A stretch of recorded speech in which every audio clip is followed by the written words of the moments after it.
बाबासाहेबांचा विचार हा मानव कल्याणाचा विचार असून समर्थ राष्ट्र निर्माणासाठी सामाजिक न्यायाचे धोरण राबवताना त्यांनी सर्वांच्या समान हक्कासाठी पुढाकार घेतला। संविधानाच्या माध्यमातून सर्वांना समान न्याय देताना डॉक्टर बाबासाहेब आंबेडकर यांनी विशेष तत्वाने महिलांना समानतेचा हक्क देण्यासाठी जगातील पहिली सुरुवात भारतापासून केली। हे त्यांचे कार्य क्रांतिकारी असून जाती अंताचा लढा हा स्वराज्याचा लढा आहे, ही त्यांची भूमिका द्रष्टपणाची असल्याचे मत सुप्रसिद्ध व्याख्याते डॉक्टर हरीश वानखेडे यांनी व्यक्त केले आहे। नवी मुंबई महानगरपालिकेच्या वतीने ऐरोली येथील भारतरत्न डॉक्टर बाबासाहेब आंबेडकर स्मारकामध्ये भारतरत्न डॉक्टर बाबासाहेब आंबेडकर जयंतीचे औचित्य साधून पंधरवाडा कालावधीत राबवण्यात येणाऱ्या जागर 2025 या व्याख्यान मालिकेतील सामाजिक न्याय व समानता या शुभारंभाचे व्याख्यान पुष्प सुप्रसिद्ध लेखक व्याख्याते डॉक्टर हरीश वानखेडे यांनी गुंफले। बाबासाहेबांनी समाज कल्याणासाठी ज्ञानाचा महामेरू उभारला। ब्रिटिश गुलामगिरीतून बाहेर आलेला देश समर्थ करण्यासाठी बहुआयामी लेखन केले।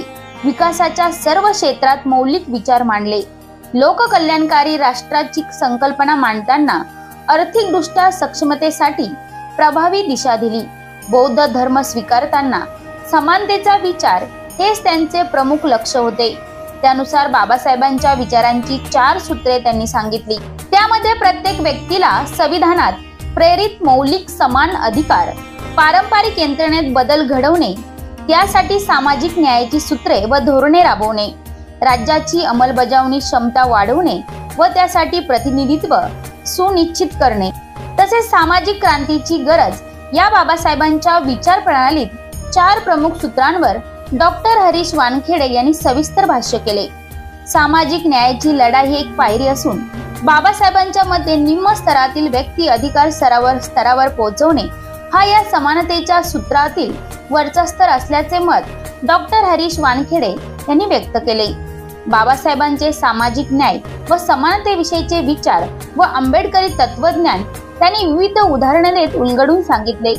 यावेळी भारतरत्न डॉक्टर बाबासाहेब आंबेडकर स्मारकाच्या विभाग प्रमुख उपायुक्त श्रीमती संगरत्ना खिल्लारे यांनी सुप्रसिद्ध लेखक व्याख्याते डॉक्टर हरीश वानखेडे यांचे पुष्पगुच्छ व भेटवस्तू देऊन आभार मानले।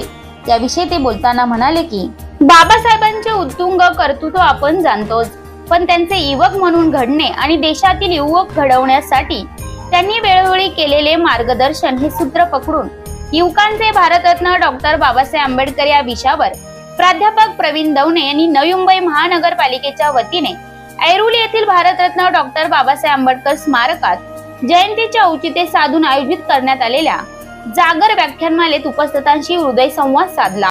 त्याचप्रमाणे बाबासाहेबांचे लहानपणापासूनचे प्रतिकूल परिस्थितीशी झुंज देत घडत जाणे छोट्या छोट्या गोष्टीतून सांगितले।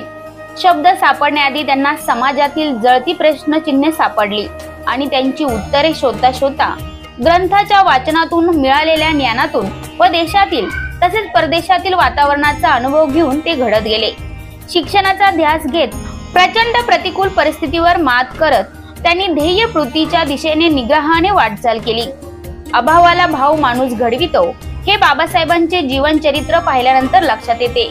पोकळीचे पंख करताना ते असामान्य होतात अशा शब्दात बाबासाहेबांच्या कर्तृत्वाचा गौरव करीत प्राध्यापक प्रवीण दवणे यांनी आपल्या तरुणाला सगळे हातात देण्याऐवजी संघर्ष करून मिळवण्याची सवय लागू द्या असा संदेश उपस्थितांना दिला।